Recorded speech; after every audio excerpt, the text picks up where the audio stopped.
একটু বিরতি, একসাথে চলুন হয়ে যায় ফেরার সিনেমার দেশে। দুপুর 1টায় কালার্স বাংলা সিনেমা। কৃষ্ণের অপার লীলায় শুরু হবে সকাল।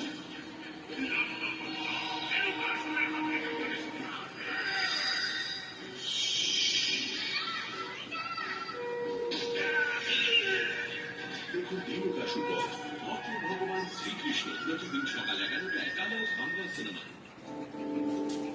কাকুর কাছে আপনি মাথা নিচু করবেন না, কথা দিন আমায়। আমি চাটা নিয়ে আসি। আমি তোর গতি বাংলার গতি আমি ফিরিয়ে দেবো। আমি কাকু, আবির বাবু আমাকে কথা দিল। তোমরা নয়, প্রতিদিন বিকেল 5:30টায় কালার্স বাংলায় যে কোনো সময় জিও হটস্টারে। Excuse me, miss Anandi Mukherjee, আপনি যে টাকা চুরির কমপ্লেনটা করেছিলেন তার কিনারা আমরা পেয়ে গেছি। সেই চোরটা হলেন